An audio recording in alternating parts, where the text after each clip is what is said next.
Everybody, I'm Asgroth, and this is our dungeon guide for the Stonecore Heroic Dungeon. Today we'll be covering every detail that you need to know. If you wish to see other dungeon guides, make sure to visit our YouTube channel, as well as our blog for more detailed information. The Stonecore is one of the toughest heroic dungeons of this expansion. It is recommended that you start with easier ones before attempting this one, as you might need slightly better gear to succeed. The very first boss you will encounter will be Kerboris. The first thing you must avoid is his Crystal Barrage, which deals a very significant amount of damage to a specific location and anybody nearby. If you get targeted by it, move away quickly, as the damage will kill you in a few seconds. Immediately following the Crystal Barrage, the crystal shards that were thrown to that particular place will activate, and the group will need to AoE them down very quickly before they reach any of your group members, as they deal a lot of damage. Besides these two abilities, Kerboris has a Dampening Wave, which deals some minor damage, but also places a debuff that absorbs a significant amount of healing. This debuff can be dispelled, although your healer should be able to simply heal through it with ease. The second major phase of this fight occurs when he burrows. At this point, you will see a big burrow animation on the floor, and you will need to stay very mobile, as Kerboris will jump out of the ground and instantly one-shot anybody standing on that particular place. On top of that, several adds will continue to spawn until it comes back up to the surface. These adds don't have a significant amount of health, but you should kill them before they pile up. If you manage to survive thus far, you should have no problems completing the encounter, as it will only repeat itself now. Just remember to move away from the shards, AoE them down quickly, and stay mobile on the burrow phases. The second boss is Slabhide. As with any other dragon, be aware of his breath, which is called Sandblast and deals a very significant amount of damage to anybody in front of him. One of his primary abilities is called Eruption, which will spawn on a random group member. The graphic for this ability starts as dust and rocks being kicked up from the ground with a very small spout of lava coming from the center, which quickly transforms into a pool of lava. Eruption deals a very high amount of damage initially. The lava which spawns from this deals damage very frequently and will kill anyone who does not react quickly and move out of it. Further into the fight, Slabhide will lift off into the air and cause spikes to fall off the ceiling above. Simply move away from their shadows to avoid being hit. These spikes will one-shot anyone who is hit by them. Immediately following this ability, Slabhide will land and begin casting Crystal Storm, which does roughly 20,000 damage every second to all group members. To avoid this, all group members must line of sight the Crystal Storm behind the spikes that are now on the ground from the previous air phase.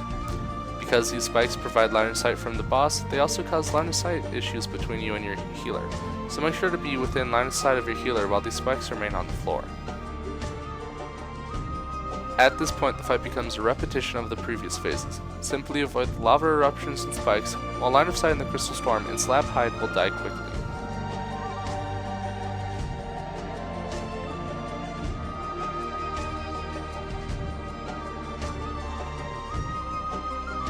The third boss is Ozruk, and in order to succeed, your tank will need to be paying extra attention at all times.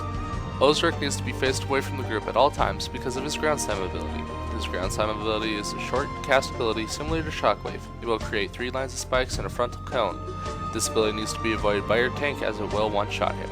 To do this, the tank must move to his side quickly while he casts this ability to avoid the ground slam, and following the ability, move back into the original position. His next main abilities are called Aluminium, Bulwark, and Spike Shield. These abilities last roughly 6 seconds and reflect all magical and physical damage. For melee, he will reflect any melee damage as a dot, which is important for his next major ability.